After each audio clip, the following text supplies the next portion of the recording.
Hello everyone, welcome back to the Run Academy. तो जैसे आप जानते हैं कि क्लास 9th आईसीएसई केमिस्ट्री का चैप्टर नंबर 6 नाम हाइड्रोजन हमने ऑलरेडी स्टार्ट किया हुआ है।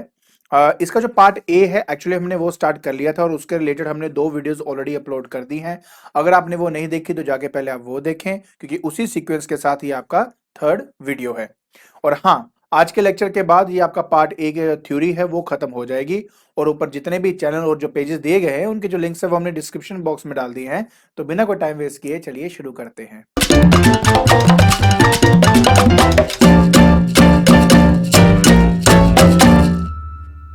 देखिए बेटा, आज हमने स्टार्ट करना है application of the activity series in the preparation of hydrogen. बहुत ही सिंपल टॉपिक है, आराम से स्टेप बाय स्टेप हम समझते जाएंगे। देखिए बेटा, सबसे पहले तो हमें यह जानना है कि एक्टिविटी सीरीज है क्या, हम किसके बारे में बात कर रहे हैं। बात यह है कि अगर आपने मेरा जो सेकंड लेक्चर मैंने अपलोड किया था अगर वो देखा हो, तो हमने मेटल की हेल्प से हाइड्रोजन को प्रिपेयर किया था, जिसके अंदर हमने ये स्टडी किया था कि अगर मैं पोटेशियम, सोडियम एंड कैल्शियम को कोल्ड वाटर के साथ भी रिएक्ट करवाता हूं तो उनसे मिलता है हमें हाइड्रोक्साइड, और साथ ही साथ मेरा हाइड्रोजन लिबरेट होता है। लेकिन यही बात अगर मैं मैग्नीशियम की करूं या जिंक की, एल्यूमिनियम की, आयरन की, तो वहां पर मैंने आपको रिएक्टिविटी के बारे में बताया था कि कैसे वो रिएक्ट करता है। और खासतौर पे इन मेटल के साथ रिएक्ट करने के लिए या तो मुझे बॉइलिंग वाटर और या तो मुझे स्टीम का इस्तेमाल करना पड़ता है। डिपेंडिंग अपॉन कि कौन सा मेटल पानी के साथ रिएक्ट करके कैसे हाइड्रोजन प्रोड्यूस करता है, हमने उसकी एक प्रॉपर सीरीज बनाई। तो लिखा है based on the reaction with water metals are arranged in the decreasing order of their reactivity. सवाल यह है कि रिएक्टिविटी, ये जो हम बात कर रहे हैं अरेंजमेंट है, वो दिखता कैसे है। तो बेटा ये है वो आपकी सीरीज। इस सीरीज को, इस अरेंजमेंट को एक्चुअली सीरीज कहा जाता है और इसी को रिएक्टिविटी सीरीज भी हम कहते हैं। अगर आप इस सीरीज को ध्यान से देखें तो जैसे जैसे मैं ऊपर से नीचे की तरफ जाता हूं तो मुझे यह दिखेगा कि इसकी जो रिएक्टिविटी है वो कम होती जा रही है। अब जब बात आती है ना बेटा रिएक्टिविटी की, तो उसका मतलब क्या है? मतलब यह है कि जैसे ही मैंने मेटल को पानी से रिएक्ट करा, साथ के साथ हाइड्रोजन प्रोड्यूस कर दिया, तो मतलब उसकी रिएक्टिविटी बहुत ज्यादा है। अगर वो काफी टाइम ले रहा है हाइड्रोजन को प्रोड्यूस करने में, तो रिएक्टिविटी बहुत कम है। बेटा मेन बात ना इस सीरीज की क्या है, अब प्लीज समझने की कोशिश करना। यहां पर आप देखें तो लेड के नीचे हाइड्रोजन रखा हुआ है, यस और नो, है ना? दिख रहा है बेटा ये हाइड्रोजन आपका। इस हाइड्रोजन से ऊपर जितने आप देख रहे हो, ये वो मेटल्स हैं जिनको अगर पानी से रिएक्ट करवाया जाए तो वो हाइड्रोजन को लिबरेट करेंगे। बट रिएक्टिविटी का मतलब यह है कि हाइड्रोजन से जितना दूर आपका मेटल यहां पड़ा होगा, जैसे आप देख सकते हो बेटा यहां पर कैल्शियम है, कैल्शियम हाइड्रोजन से दूर है, तो मतलब कैल्शियम आसानी से हाइड्रोजन को प्रोड्यूस कर सकती है। अगर मैं सोडियम की बात करूंगा, सोडियम कैल्शियम से भी ज्यादा तेजी से हाइड्रोजन को प्रोड्यूस करेगा। और अगर मैं पोटेशियम की बात करूं तो वो मेरा और तेजी से हाइड्रोजन को प्रोड्यूस करेगा जब हम उसको पानी के साथ रिएक्ट करवाएंगे। बात सिर्फ इतनी है बेटा कि कौन कितनी जल्दी और कितना ज्यादा और कितनी तेजी से रिएक्ट करता है पानी के साथ, उसके हिसाब से उनकी रिएक्टिविटी सेट की गई। तो अगर आप सिंपल सी भाषा में अगर बात करो ना बेटा, जो पर्टिकुलर मेटल जितना हाइड्रोजन से दूर होगा उतना ज्यादा उसकी रिएक्टिविटी होती है। और अगर आप बोलेंगे सर इस हिसाब से कॉपर जो है वो तो हाइड्रोजन के नीचे है, क्योंकि हाइड्रोजन के नीचे है इसलिए उसकी रिएक्टिविटी कम है और इसी वजह से यह हाइड्रोजन प्रोड्यूस नहीं करेगा। एक्चुअली क्या है कि बेटा हम यहां पर ना डिस्प्लेसमेंट रिएक्शन के बारे में भी थोड़ा बात करेंगे। एक मेटल को, मान लीजिए मैं किसी एसिड के साथ रिएक्ट करता हूं, जैसे मान लो सोडियम है, उसको HCl के साथ रिएक्ट करवाता हूं, तो सोडियम क्या करता है, हाइड्रोजन को रिप्लेस करके खुद लग जाता है क्लोरीन के साथ। वो इसलिए करता है क्योंकि सोडियम की रिएक्टिविटी हाइड्रोजन से ज्यादा है, इसलिए वो कर सकता है। लेकिन वही बात अगर मैं कॉपर की करूं और कॉपर को HCl के साथ रिएक्ट कर दूं, तो कॉपर हाइड्रोजन से कम है रिएक्टिविटी में, तो वो हाइड्रोजन को रिप्लेस नहीं कर सकता, इसलिए हाइड्रोजन प्रोड्यूस नहीं कर सकता। क्लियर?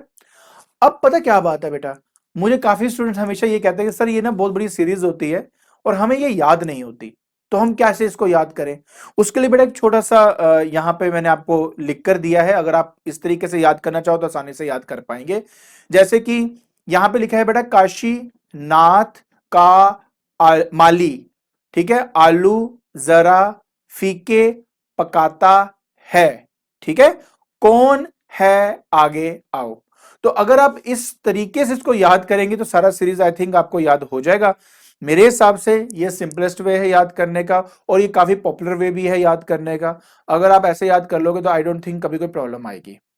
बस आपने ये बात याद रखनी है बेटा कि जब कभी भी मेटल किसी भी एसिड के साथ रिएक्ट करता है तो बेसिकली मेटल हाइड्रोजन को रिप्लेस करता है, और वो वाला मेटल ही रिप्लेस कर सकता है जो रिएक्टिविटी सीरीज में उससे ऊपर है।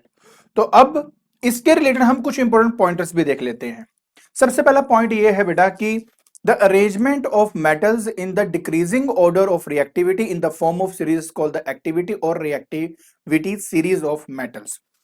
मैं ऑलरेडी आपको इसके बारे में बता ही चुका हूं कि एक्चुअली में इन मेटल्स को अरेंज किया गया था कि कौन कितना जल्दी या मतलब कौन कितना तेजी से हाइड्रोजन को लिबरेट करता है जब उनको हम पानी से रिएक्ट करते हैं।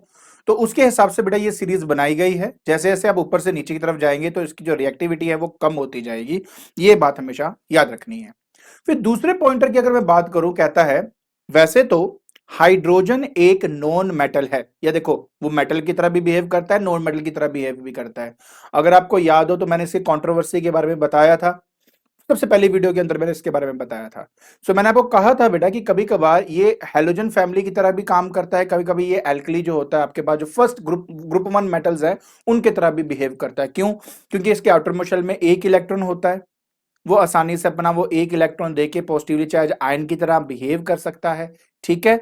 सो याद रखिए, मानते हैं कि ये एक नॉन मेटल है, उसके बावजूद इस सीरीज के अंदर उसको इसलिए रखा गया है क्योंकि उसका एक मेटेलिक करैक्टर भी होता है, ठीक है ना। इलेक्ट्रॉन देके पॉजिटिवली चार्ज आयन भी आपका बन सकता है। उसके अलावा इसका थर्ड पॉइंट क्या है बेटा, ये है इसका थर्ड पॉइंट। कहते हैं अगर मैं यहां पर बेटा लेड की बात कर रहा हूं या हर उस मेटल की बात कर रहा हूं जो फर्दर बिलो है इस एक्टिविटी सीरीज के, तो कोई रिएक्शन आपकी टेक प्लेस नहीं करती पानी के साथ। अब आप बोलेंगे सर वैसे देखा जाए तो यार यहां पर जो लेड है वो हाइड्रोजन से तो ऊपर है, तो ये क्यों नहीं करेगा? बेटा रीजन सिर्फ इतना है कि ये हाइड्रोजन के इतना नजदीक है कि ये इतना रिएक्टिव नहीं है कि अगर उसको पानी से रिएक्ट किया जाए तो हाइड्रोजन को बड़े आसानी से वो लिबरेट कर देगा, नहीं। उसी तरह हाइड्रोजन से नीचे वाले जितने भी आपको यहाँ पे मेटल दिख रहे हैं, जैसे कॉपर हो गया, आपका मर्करी हो गया, ठीक है ना, तो ये जितने भी आपके मेटल्स दिख रहे हैं ऑब्वियस है ये रिएक्टिविटी सीरीज में हाइड्रोजन से नीचे हैं, जिसकी वजह से अगर उनको पानी से रिएक्ट करवाते भी हो तो वो कोई हाइड्रोजन आपको लिबरेट करके नहीं देगा। इवन आप गर्म पानी इस्तेमाल करो चाहे आप स्टीम का इस्तेमाल करो, कोई फर्क नहीं पड़ने वाला। क्लियर हो गया बेटा इस सीरीज के बारे में? गुड। अब हम बात करेंगे बेटा displacement of hydrogen from the dilute acid. मैंने आपको ऑलरेडी बताया है बेटा कि जब कभी हम किसी भी मेटल को एसिड से रिएक्ट करते हैं तो जो मेटल है वो हाइड्रोजन की पोजीशन को रिप्लेस करके खुद लग जाता है, एंड जिसकी वजह से हमारे पास सॉल्ट बनता है और साथ ही साथ क्या बनता है बेटा, हाइड्रोजन भी लिबरेट आपकी होती है। थोड़ा सा आपको इसके बारे में बताता हूं। सबसे पहले देखो यहाँ पे लिखा है कि hydrogen is displaced from the dilute hydrochloric acid या dilute sulphuric acid when the latter reacts with some metal which are more reactive than hydrogen. क्या बताया था मैंने? हाइड्रोजन से ऊपर वाले जितने भी आपके मेटल्स हैं दे आर रिएक्टिव, क्योंकि ये रिएक्टिव है हाइड्रोजन से, देयरफॉर वो हाइड्रोजन की पोजीशन को बदलकर खुद लग जाएंगे और हाइड्रोजन को गैस बना के उड़ा देंगे, ठीक है। अब देखिए ध्यान से further, so the extent to which these reaction occur, मतलब कितना तेजी से और कितनी देर तक ये रिएक्शन चलेगा, ये इस बात पे डिपेंड करता है कि जो मेटल है वो मेरी सीरीज में कहां पर है। देखो जितना ऊपर होगा रिएक्टिविटी उतनी ज्यादा होगी, उतनी जल्दी वो हाइड्रोजन लिबरेट करेगा, जल्दी बात खत्म हो जाएगी, और जितना नीचे आएगा उतना टेक टाइम करेगा उसको हाइड्रोजन में कन्वर्ट करने के लिए, क्योंकि रिएक्टिविटी कम है उसकी। एक सिंपल से रिएक्शन से डिस्प्लेसमेंट रिएक्शन को मैं समझाने की कोशिश कर रहा हूं कि मान लीजिए बेटा मेरे पास सोडियम है, उस सोडियम को मैंने डाइल्यूट हाइड्रोक्लोरिक एसिड के साथ रिएक्ट करवाया। हमें पता है कि एज ए रिजल्ट वो क्या देता है, हमें पता है बेटा इसके बारे में। हमें बनता है NaCl और साथ में बनता है हाइड्रोजन। अब हुआ क्या, ध्यान से देखना, ये वाला जो सोडियम है सबसे पहले क्या था, क्या हमारा पोटेशियम था, उसके बाद सोडियम था, मतलब सोडियम की रिएक्टिविटी हाइड्रोजन के विद रिस्पेक्ट टू बहुत ज्यादा है। तो ये सोडियम क्या करेगा, इस हाइड्रोजन को रिप्लेस कर देगा। तो देखा हमने क्या किया, नहीं देखा? फिर से देखो बेटा एक बार, ये आपका सोडियम था, ये सोडियम इस हाइड्रोजन को क्या करेगा बेटा, ऐसे रिप्लेस कर देगा, जिसकी वजह से आपके पास NaCl और हाइड्रोजन जो है अपने किसी हाइड्रोजन के साथ बॉन्ड को शेयर करके H2 मॉलिक्यूल जो है वो क्रिएट करके एज ए गैसियस स्टेट के अंदर वो ऊपर हवा में उड़ जाता है। समझ में आया? तो इस पूरे प्रोसेस को, ये जो आपने यहां देखा बेटा, इसी को ही हम डिस्प्लेसमेंट रिएक्शन कहते हैं। आई होप आपको आज के बाद कभी डिस्प्लेसमेंट रिएक्शन समझने में प्रॉब्लम नहीं होगी। कौन मेटल डिस्प्लेस करेगा बेटा? जिसकी रिएक्टिविटी हाइड्रोजन से ज्यादा होगी, सिर्फ वही डिस्प्लेस कर सकता है, बाकी नहीं कर सकते। क्लियर हो गया? गुड। अब हम बात करेंगे बेटा इस सीरीज के बारे में और कुछ इंपॉर्टेंट पॉइंटर्स के बारे में बात करेंगे। तो ये आपकी सीरीज है। हमने क्या किया, इस सीरीज को ना कुछ अलग अलग कैटेगरीज में डाल दिया। हर कैटेगरी का अपना एक स्पेसिफिक बिहेवियर है, वो आपको मैं दिखाना चाहता हूं। सबसे पहले हम बात करेंगे सबसे ऊपर वाले कैटेगरी की बेटा।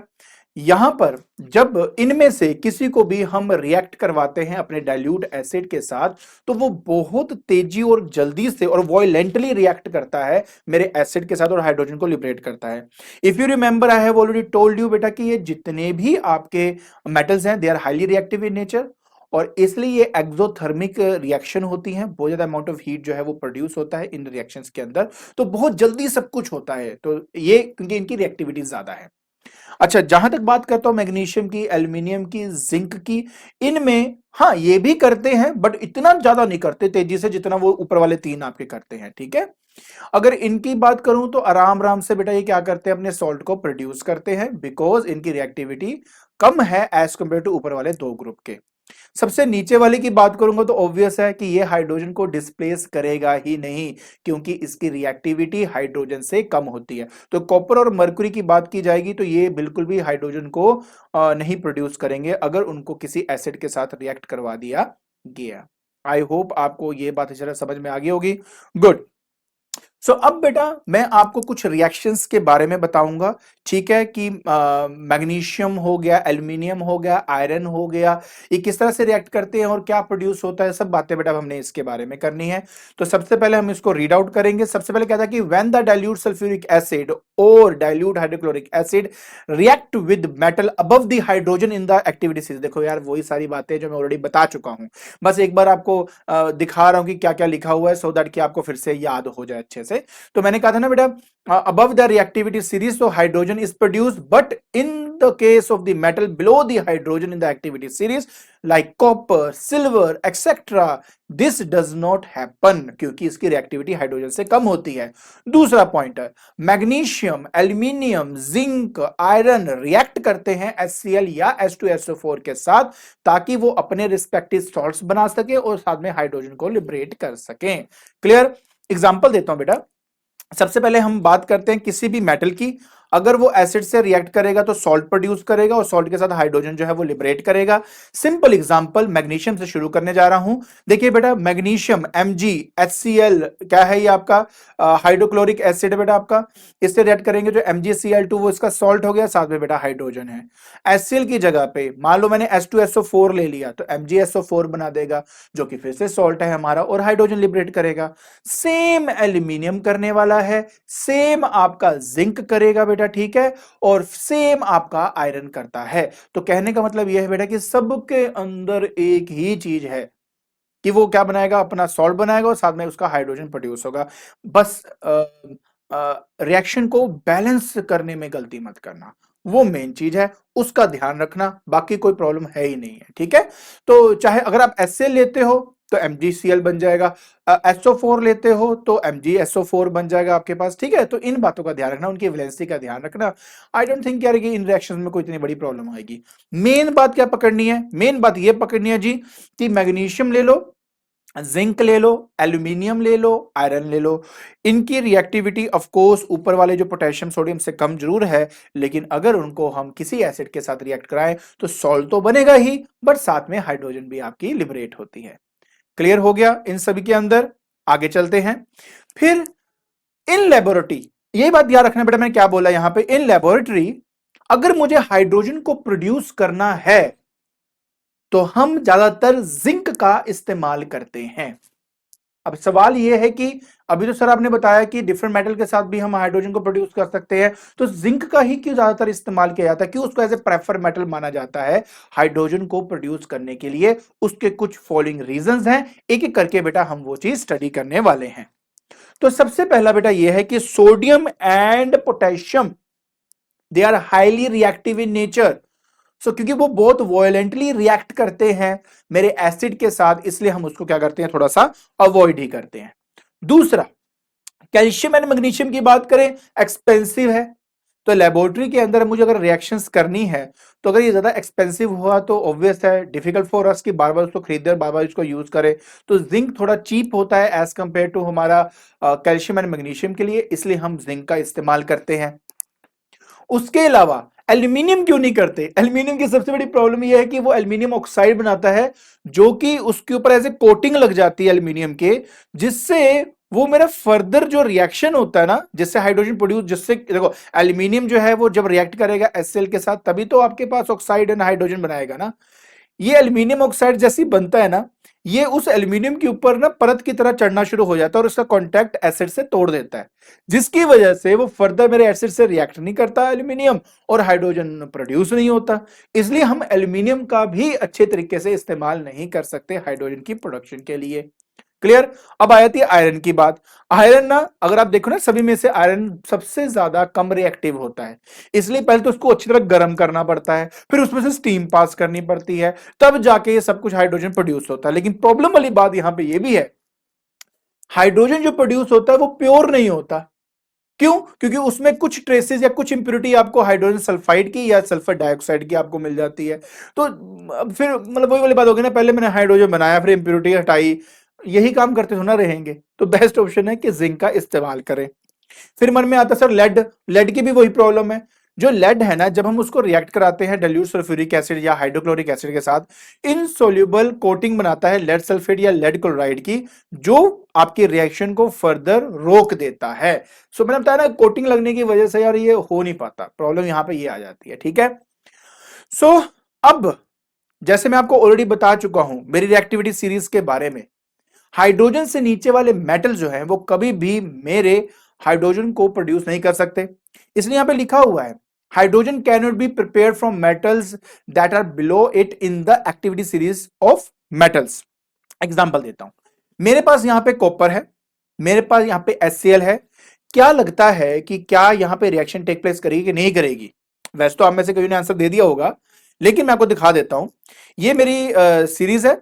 अब इस सीरीज के हिसाब से बेटा देखो, ये मेरा हाइड्रोजन है, हाइड्रोजन के नीचे आपका कॉपर लाई कर रहा है। क्योंकि कॉपर की रिएक्टिविटी हाइड्रोजन से कम है, तो यार वो उसको रिप्लेस नहीं कर सकता, और क्योंकि वो उसको रिप्लेस नहीं कर सकता तो कोई भी रिएक्शन टेक प्लेस नहीं करेगा। समझ में आया? कोई भी रिएक्शन आपका टेक प्लेस नहीं करेगा। आई होप आपको समझ में आ गया होगा। Very good. चलिए, अब हम आ चुके हैं बेटा अपने आखिरी टॉपिक पे, इसके बाद हमारा पूरा पार्ट खत्म। कहता displacement of hydrogen from alkalis. Yes, देखिए बात सिंपल क्या है कि जो मेटल है ना, जैसे कि जिंक की बात हम करें, एल्यूमिनियम की बात करें, इनका ना एक यूनिक नेचर होता है, वो है एम्फोटेरिक इन नेचर। एम्फोटेरिक वो होते हैं जो एसिड के साथ भी रिएक्ट करते हैं और बेस के साथ भी आपके रिएक्ट करते हैं।